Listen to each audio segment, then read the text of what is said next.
连棍子鱼，蹦掉就蹦掉，不管它，蹦掉就蹦掉了。你看看蹦掉多少，漂白条、棍子鱼啊，这一盆，这就是所谓的固鱼啊。哎呀，你看看多少，这个固鱼嘴巴，哎呦，我真没少掉。哎呀，它这个鱼的嘴巴就是朝下的，你看，你能看到这嘴巴是朝下的。所以这个鱼呢，我们平时要针对钓这个鱼呢，就会挑低目钓高目。来，走吧，都走吧，好吧？你看多少？结束了划漂做钓，万年钓友带着我们在大港桥水库继续搜寻钓点，希望再来一场。我们早晨来的时候呢，就是转了几个地方，因为上一期的时候呢，我看到老杜跟他们钓的那个小，你们叫什么？叫棍子鱼是吧？肉棍，肉棍鱼。那这个鱼呢，挺好玩的，而且晚上吃饭的时候，他们也在说不好钓，说它的口很多，很难钓。所以呢，这种鱼呢，也是我以前没有钓过的，我也想来再钓一钓。还有你说你们这还有什么青菇啊？青尾菇跟黄尾菇差不多的是吧？一种，但是它是对黄尾菇呢，我钓的很多，但你说的青尾菇我可能还没钓过。正好今天呢，有的时间我们过来，早上就是选钓点啊，选了很多地方。它昨天晚上又下雨了，所以现在你看我们脚上全是泥。因为这固鱼跟这个你说那个棍子鱼啊，它的应该的习性应该还是靠近有沙子的地方好，包括马口。哎，对，这边有黄泥的地方呢，就应该有沙子。你要如果在那个山上有石头的地方，那些地方就是有桂鱼。有桂鱼的话呢，这些小鱼就少了，啊，因为什么它喜欢登这里呢？就是这个地方呢，一般桂鱼不太喜欢登有泥的地方，所以有泥有沙的地方呢，桂鱼不太肯在这些地方。所以这些地方呢，就是小棍子鱼啦，包括这些黄尾啦、黄尾菇啊，什么青尾菇啊，可能会在这。但我感觉还是选来选去，还是这块好一点。这下面呢，能看水的颜色能看到，这边大概在1米多，能看到颜色发黄。往这边呢就稍微发深一点。这样我选呢，如果我找钓位的，可能我会找这个深浅交接的地方，稍微深一点的这个地方，就是上面是浅的，稍微深一点的地方。这个地方呢就容易啊，就是藏这些鱼。行吧，我们就不行就把位置，你在哪？你在里面是吧？我在那里，这个里啊，你在那里面，那我就在这了，我在这块钓的。大鱼固然是每个钓鱼人的共同挚爱，但对经过多年沉淀的大毛来说，未知鱼种的特殊钓法也有着别样的魅力。在听闻当地钓友说到棍子鱼鱼口难抓，大毛决定针对这种小家伙进行做钓。可能很多钓友都觉得啊，游钓中国走到哪都是钓大鱼。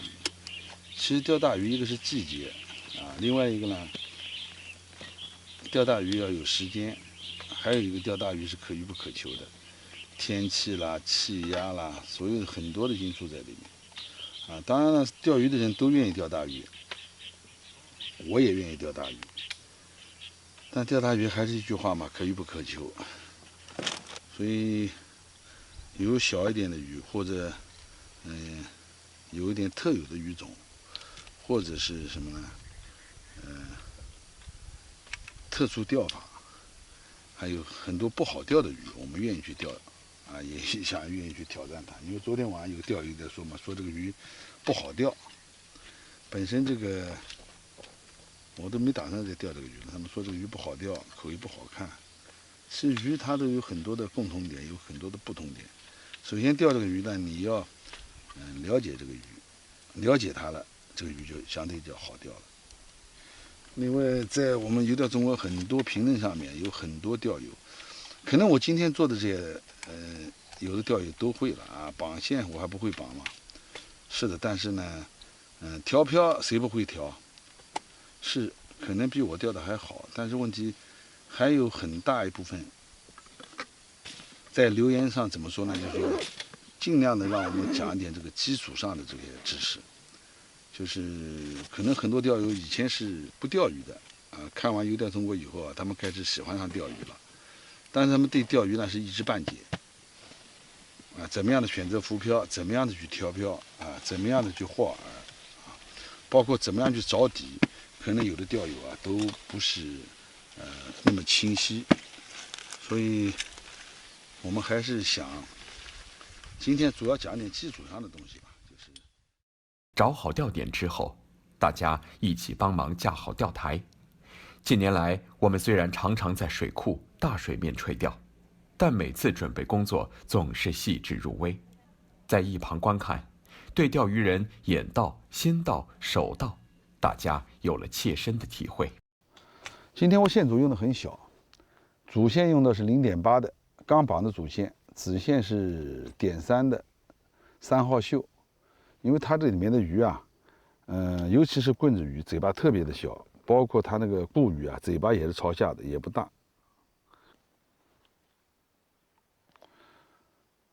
因为它这个漂挑完以后，我到时候洗一下漂，应该你就能看到。因为这个漂呢，我也没有用，一般，有的漂呢就可能洗完以后也没有感觉，但有的很多漂啊，钓完以后，你洗完以后，它的目数是不一样的。你看现在下去感觉到不顺畅了，在这个葫芦上停顿了很长时间，底下有小鱼，底下有小鱼啊。现在在5目。能看到现在在5目多一点，这个水深呢还应该是没到。我大概刚才把漂啊撸下来，大概有1漂深。现在我们把这个浮漂啊，洗一下，你们再看一下它到底在几目。我脚上就有黄泥，这全是昨天晚上下雨了。顺时针，尤其是漂尾，你要逆时针一下就把漂尾撸断了，轻轻的洗一下啊。我们来看一下在几目上面了啊。漂一翻身以后啊，我们就看到主要是下降这个速度啊，是不是很均匀啊？因为它漂一翻身是铅坠到底，它一翻身，然后钩子摆度啊摆到底了，它漂才能缓缓的往下下。我们调的时候呢是5目，现在洗完7目了。来回的划一划吧。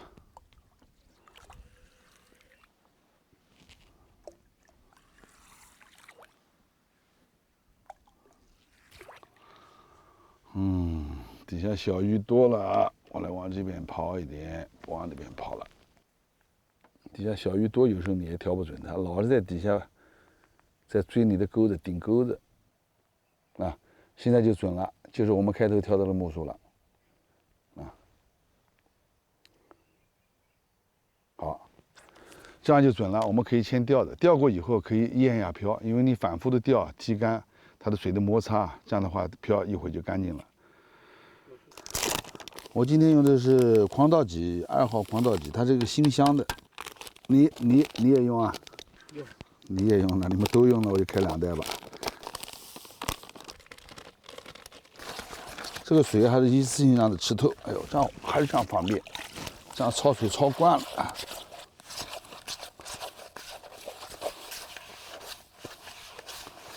这要让它充分的把水吸透了。我们用的时候呢，就是一团大的，这个掰一半出来，这一半呢就不要动它，因为这个饵料呢，它里面有很多的动物蛋白在里面，虾粉在里面，它呢会反水，所以我们就不动它。现在我们钓这一块就可以挤压一下，不钓的那一块啊可以放旁边，拿手上钓的那一块呢就始终可以，因为你始终在拉，始终在拉嘛，这饵料始终越摸越熟，越摸越熟。到时候你感觉到状态不好了，放在旁边再另外一团，再用另外的一团。而且有时候呢可以蘸点水，像我现在开始用，因为现在这个水深了，我可以加点水，因为这水深，如果你这个太干了以后啊，它倒水里面就爆开以后到底就什么都没了。所以这时候呢，你就手蘸点水，手蘸点水。但这个不动它，这个为什么不动呢？这个它一会它自己会反水，但这个呢，你可以用手去压，把里面的空气全部挤压出来。全是小蚂蚁了。现在这个要找底的话，真的都不好找了。说心里话，小鱼太多了。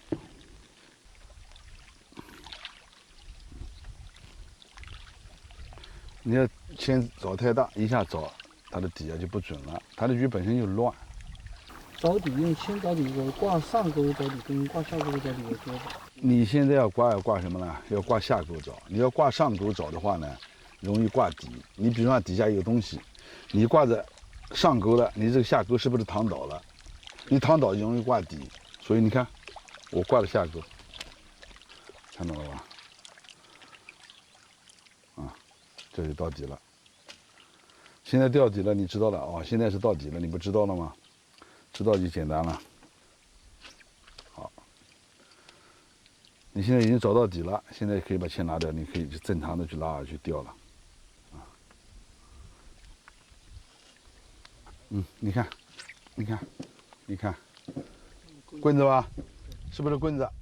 啊，磨刀不误砍柴工，这句古语果然不错。大毛一边仔细调试钓具，一边给当地钓友们讲解。钓前的准备工作虽然延长了不少，可一旦下竿，却让鱼儿没有半分犹豫的机会。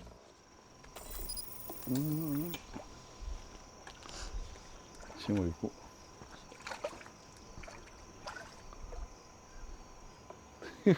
冲劲还大了，这个鱼。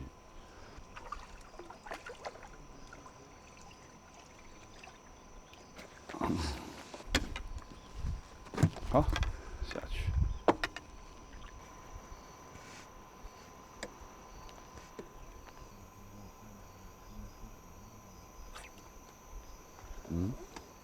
还是这玩意，又是这玩意。来了一群，来了一群啊！哎，哎，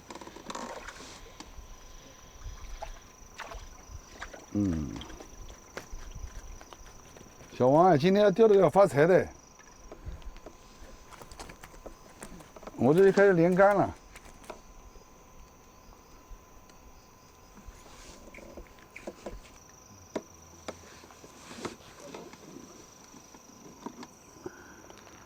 这水太深了，只能扎蛤蟆钓。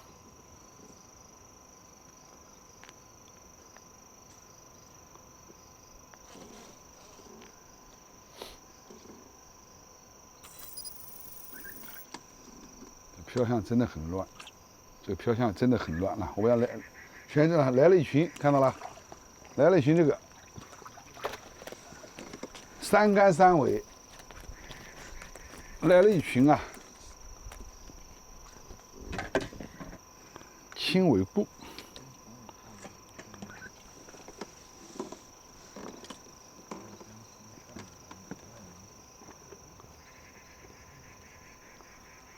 这个鱼啊，就是在水质好的地方才有，水质不好啊，它就没有这种鱼。鱼有进口的动作，只要是鱼吃口，它就有进口的动作，看到了吧？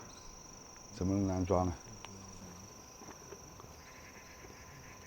实际上你基本功不到，你觉得难抓；你基本功只要到了，你观漂，只要基本功到了，每个漂有每个漂的语言，这个漂语你能不能懂？啊，你用的这个漂。它给你的语言你能不能懂？它是什么鱼吃？那固鱼吃就是很脆的，大一口；这个鱼吃直接就黑。啊，你看，有的口可以放，有的口啊它是衬线，或者是那个小尖嘴，就尖嘴餐的。像尖嘴餐的口你打它也没有。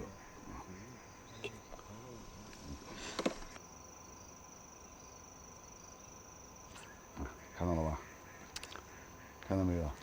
这样的口啊，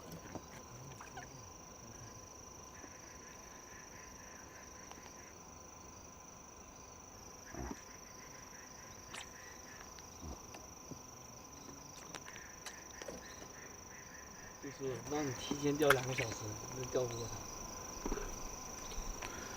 不是这个钓鱼不是真的，应该是很多年历练的。因为尤其我们以前钓这个冬钓，那个口很轻的，你这个口就太大了。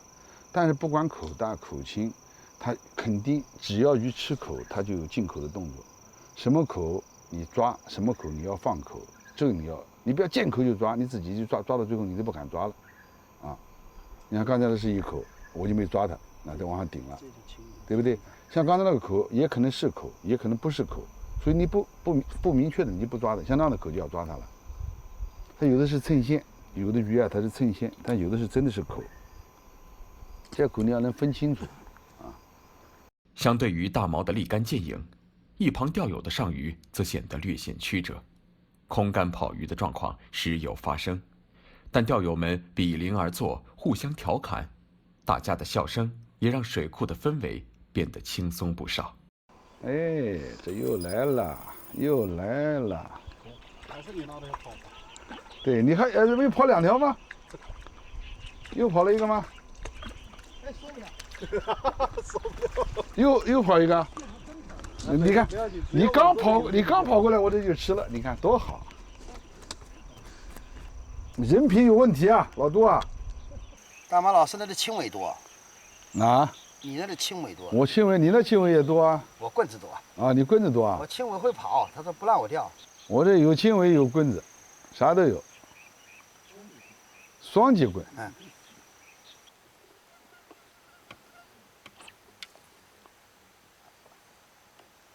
大马老师上鱼了。黄尾、小青尾、小青，哦，这个鱼啊，哎呀，力量太大了，你看，它根本就不听话。不是你们当时昨晚说的那么神，又小口多了，又这样，它这里面蓝钓是什么？我跟你说啊，它里面有一批那个青餐，就是那个肉餐啊，那个贼很小，动作很快，在半水这个鱼容易接。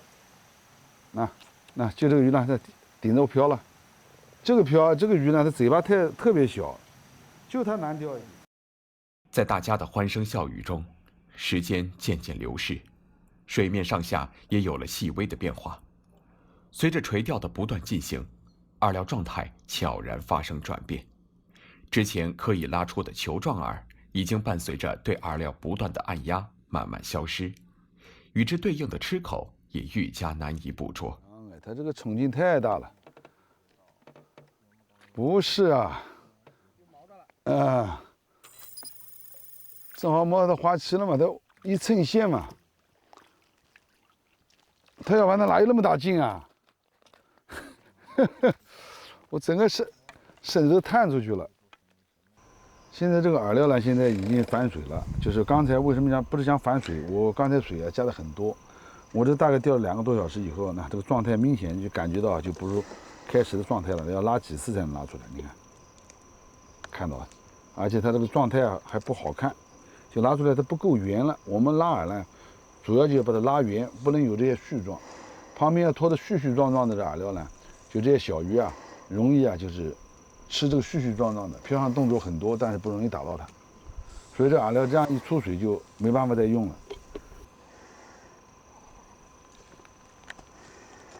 这饵料真的都有点死了，我一会儿啊要重新开一点了。明显有口打不到它了，同样是早上档的口打不到它。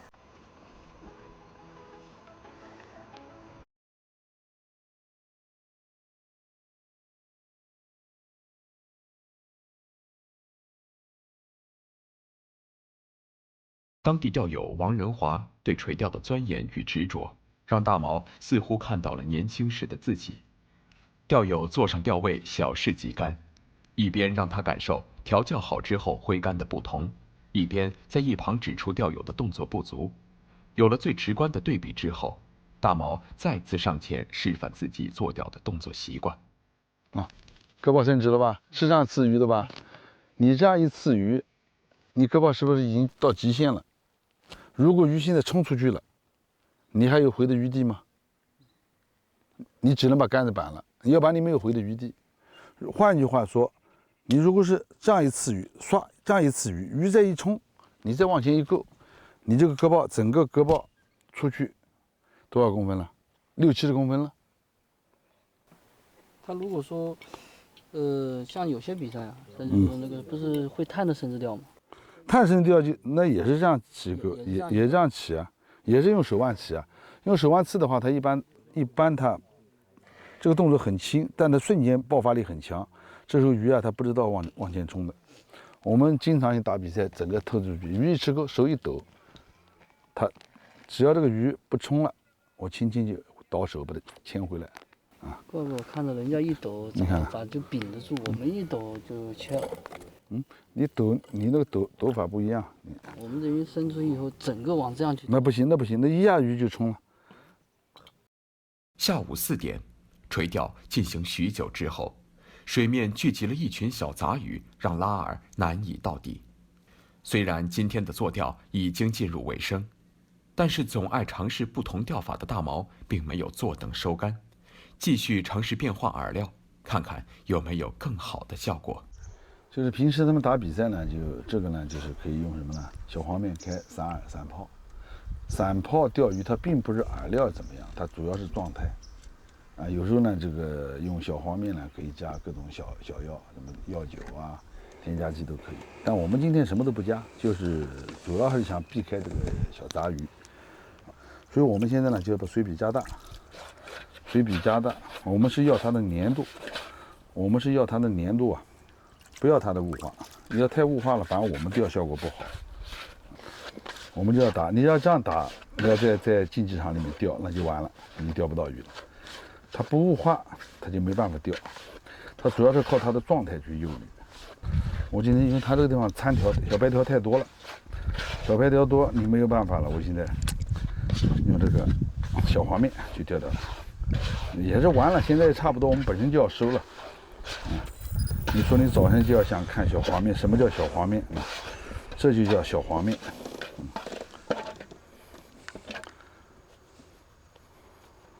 将拉饵换回手搓饵，小杂鱼果然避开不少，渔获的个体也有了一定的增长。大毛挥竿不久，再次让当地钓友王仁华上前感受一番。两人虽然年龄有了不少的差距，但对垂钓共同的热爱总能聊到一起。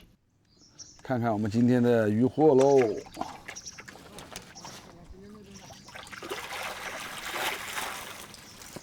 好，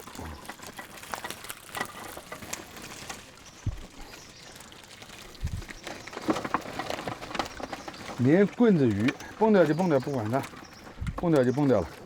你看看蹦掉多少？小白条、棍子鱼，这一盆，这就是所谓的固鱼啊！哎呀，你看看多少？这个固鱼嘴巴，哎呦，我真没少掉。哎呀，它这个鱼的嘴巴就是朝下的，你看，你能看到这嘴巴是朝下的。所以这个鱼呢，我们平时要针对钓这个鱼呢，就会挑低目钓高目。来，走吧，都走吧，好吧？你看多少，而且还不小了，你看到没有？一回头游走了，都缓过来了。傍晚，鱼口逐渐沉寂，大家也都收竿休息了。一心研究钓法、努力变化的大毛，虽然没有刻意寻求钓获的多少，但是在对路的钓法中，总有不少收获。万年的游钓之旅在此也告一段落。虽然告别了这里热情的钓友，但有了他们的支持，让我们前进的路途更加坦荡。